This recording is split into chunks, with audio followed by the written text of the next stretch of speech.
67వ ఎపిసోడులోకి స్వాగతం. కుచేలుడు ఎవరు? సుధాముడు ఎవరు? కుచేలుడు శ్రీకృష్ణుల అటుకుల కథలోని అర్థం ఏమిటి అనే భాగవతంలోని కథనాన్ని ఈ వీడియోలో చూద్దాం. కుచేలుడు శ్రీకృష్ణుని చిన్ననాటి స్నేహితుడు. శ్రీకృష్ణుడు కుచేలుడు ఇద్దరు సాందీపని అను గొప్ప గురుకులంలో చదువుకున్నారు. అలా వారిద్దరూ ప్రియమైన స్నేహితులుగా మారారు. అయితే కుచేలుని అసలు పేరు సుధాముడు. సుధాముడు శ్రీకృష్ణుడు సాందీపని ముని వద్ద చదువు పూర్తి చేసుకున్న తరువాత ఎవరి దారిని వారు, ఎవరి నగరాలకు వారు వెళ్ళిపోతారు. ఆ తర్వాత శ్రీకృష్ణుడు ఎన్నో అద్భుతమైన పనులు చేయటం, కంస, శిశుపాల, దంతవక్త్రులను చంపడం, జరాసంధుడి లాంటి మేటి చక్రవర్తిని కూడా అంతం చేయించటం, సముద్ర దీవుల్లో అద్భుతమైన అందమైన ద్వారకా నగరాన్ని నిర్మించటం, ఇలాంటివి ఎన్నో చేస్తాడు.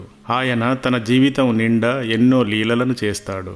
ఇక సుధాముడు మాత్రం ఒక మంచి గుణం కల స్త్రీని పెళ్లాడి సంసారం సాగిస్తూ ఉంటాడు. సుధాముడు ఒక బ్రాహ్మణుడు. ఇతడు పౌరోహిత్యం చేస్తూ దానివల్ల వచ్చే ఆదాయంపై ఆధారపడి జీవిస్తూ ఉంటాడు. కానీ చాలీచాలని ఆదాయం వల్ల అతను నిరుపేదగా మారిపోతాడు. ఒక పూట తినడానికి ఉంటే మరొక పూట ఉండేది కాదు. కట్టుకోవడానికి వారికి సరైన దుస్తులు కూడా ఉండేవి కావు. అతను, అతని భార్య, పిల్లలు చిరుగులు పట్టిన దుస్తులను ధరించేవారు. ఎప్పుడూ అర్ధాకలితో దీనంగా ఉండేవారు. ఇలా ఉండగా ఒకరోజు సుధాముడి భార్య తమ పేదరికానికి చాలా బాధపడుతూ తమ పిల్లలకు కడుపు నిండా తిండి కూడా పెట్టలేకపోతున్నందుకు కుమిలిపోతూ తన భర్తను చూసి, అయ్యా, రోజు గడవడం కష్టంగా ఉంది. పిల్లల పరిస్థితి చూస్తే దుఃఖం ఆగటం లేదు. ఇంత దరిద్రంలో జీవించేది ఎలా? ఇందుకు ఏదైనా ఉపాయం ఆలోచిస్తే బాగుంటుంది. శ్రీకృష్ణుడు నాకు బాల్య స్నేహితుడు. ఇద్దరం ఒకే గురువు వద్ద విద్యాభ్యాసం చేశాం. ప్రియమిత్రులం అని మీరే చెబుతుంటారు కదా. మీరు నిరంతరం ఆయన భక్తిలోనే ఉంటారు కదా. మరి శ్రీకృష్ణుడు చాలా గొప్పవాడు, ద్వారకా నగర నాయకుడు. ఆయన తలుచుకుంటే ఏదైనా చేయగలడు. ఒక్కసారి మీరు వెళ్ళి ఆయనను కలవకూడదా? ఆయన ఈ పేదరికాన్ని చూసి జాలిపడి ఏదైనా సాయం చేస్తాడేమో అని అంది. తన భార్య మాటలకు సుధాముడు చాలా సంతోషించాడు. శ్రీకృష్ణుడిని కలవటం కంటే గొప్ప విషయం ఏముంటుంది? ఆయన పరమ పావనుడు. ఆయనను కలిస్తే చాలు దుఃఖం తొలగిపోతుంది అనుకుని, నీవు చెప్పింది నిజమే, ఆయన వద్దకు వెళ్ళటం చాలా మంచి పని. కానీ ఆయన వద్దకు వెళ్ళేటప్పుడు ఆయనకు ఏదైనా కానుక తీసుకువెళితే బాగుంటుంది కదా అన్నాడు. సుధాముడు చెప్పిన మాటలకు ఆమె కూడా అది నిజమే అనుకుని, శ్రీకృష్ణుడికి ఇవ్వడానికి ఏమైనా తమ ఇంట్లో ఉన్నాయా అని ఇల్లు అంతా వెతికింది. కానీ ఇంట్లో ఏమీ దొరకలేదు. కేవలం 3 గుప్పిళ్ళ అటుకులు మాత్రమే దొరికాయి. వాటిని సుధాముని పైపంచ కొంగున మూటగా కట్టింది. కుచేలుడు ఆనందంగా బయలుదేరాడు. కానీ వెళుతున్న ఆయన మనస్సులో, అంతటి మహానగరం ద్వారకలోకి నేను ఎలా వెళ్ళగలను? అంతటి అద్భుత మందిరాలలో విలాసంగా ఉండే శ్రీకృష్ణుడిని ఎలా కలవగలను? నన్ను, నా దుస్తులను, నా రూపాన్ని చూసి ద్వారపాలకులు అడ్డుకుంటే, ఎక్కడి బ్రాహ్మడివి, నీకు ఇక్కడ పని ఏమిటి అని అడిగితే ఏం చెప్పాలి? వారికి ఏమైనా కానుక ఇద్దామన్నా ఏమీ లేని నిరుపేదను. కానీ ఆ శ్రీకృష్ణ భగవానుడి అనుగ్రహంగాని ఉంటే ఇవి అన్నీ గాలికి చెదిరినట్టుగా చెదిరిపోతాయి. ఎలా ఉందో నా అదృష్టం, చూద్దాం అనుకుంటూ ద్వారకకు వెళ్ళాడు. అక్కడ శ్రీకృష్ణుడి అంతఃపురాన్ని వెదికి కనుక్కున్నాడు. ఆ మందిరంలో శ్రీకృష్ణుడు లక్ష్మీదేవి అవతారం అయిన రుక్మిణీదేవితో సేద తీరుతూ ఉండటం చూశాడు. సుధాముని కళ్ళలో ఆనంద బాష్పాలు నిండాయి. భక్తితో అతని శరీరం వణికింది. సరిగ్గా అదే సమయంలో సుధాముడిని శ్రీకృష్ణుడు చూశాడు. చూసిన మరుక్షణం తన పాన్పును దిగి వేగంగా వెళ్లి ఆయన్ని కౌగిలించుకున్నాడు. స్వాగతం పలుకుతూ ఎంతో ప్రేమతో మంచి చెడ్డ అడుగుతూ తీసుకువచ్చి ఒక అద్భుతమైన బంగారంతో చేయబడిన పాన్పు పైన కూర్చోబెట్టాడు. తర్వాత కూర్చున్న కుచేలుని పాదాలను ఒక బంగారు పళ్ళెంలో ఉంచి బంగారు చెంబుతో నీటిని తీసుకుని ఆయన పాదాలు కడిగాడు. కడిగిన నీటిని భక్తితో తన తలపైన చల్లుకున్నాడు. ఎంతో విలువైన సుగంధ ద్రవ్యాలను ధూపం వేసి సుధాముని ఒంటికి గంధం రాసి వీణను వాయిస్తూ ఆయనను సేవించాడు. రుక్మిణీదేవి ఆయనకు వింజామరతో వీచింది. ఈ సన్నివేశానికి సుధాముడు ఆనందాశ్చర్యాలను పొందాడు. తను ఒక కుచేలుడు. కుచేల అంటే దారిద్ర్యాన్ని ప్రదర్శించే బట్టలు ధరించేవాడని అర్థం. అందుకే సుధాముడు అన్న పేరు ఉన్నా తనంతటి పేదవాడు మరొకడు లేనందున తనని కుచేలుడు అంటారు. కాని శ్రీకృష్ణ భగవానుడు తన కుచేలత్వాన్ని చూడనే లేదు. ఆయనకు పేద, ధనిక, రంగు, రూపు అన్న భేదమే లేదు. భక్తి ఒక్కటి ఉంటే చాలు. శ్రీకృష్ణుడే వారిని కొలుస్తాడు అనుకున్నాడు.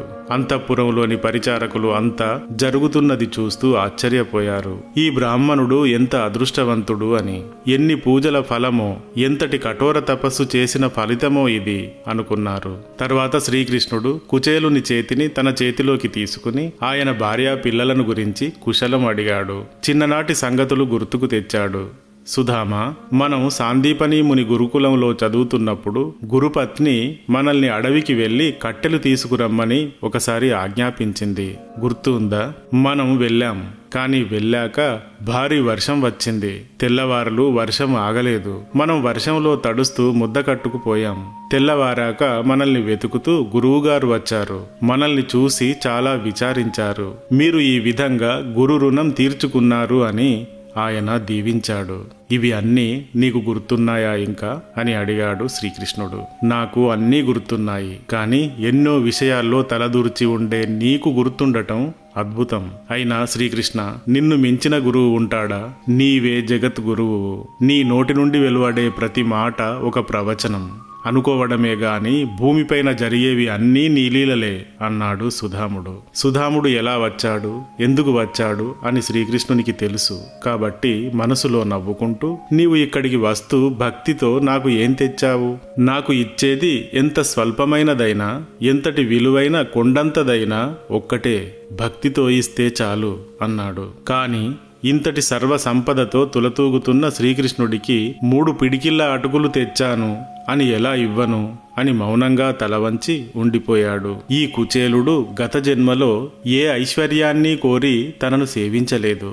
ఇప్పుడు కూడా భార్య కోరిక తీర్చడానికై ఇలా వచ్చాడు. ఇలాంటి వాడికి ఇంద్రుడి సంపదకు సమానమైన సంపదను ఇస్తాను అని మనస్సులో అనుకుని, ఇదేమిటి ఈ మూట అంటూ కుచేలుని పంచె మూటను విప్పి అందులోని అటుకులను ఒక గుప్పెడు తీసుకుని, నాకు ఈ గుప్పెడు చాలు అని తినేశాడు. తర్వాత మరొక గుప్పెడు తీసుకుని, ఇవి సమస్త లోకాలకు సంతృప్తిని ఇవ్వడానికి సరిపోతాయి అంటూ వాటిని కూడా తినేశాడు. తర్వాత మిగిలిన 3వ గుప్పెడు అటుకులు కూడా తీసుకుని తినబోయాడు. కాని పక్కనే ఉన్న రుక్మిణీదేవి ఆయన చేతిని పట్టుకుని ఆపి, ఇతనికి సకల సంపదలను అందించడానికి ఇంతవరకు మీరు తిన్న అటుకులు చాలు అని ఆపివేసింది.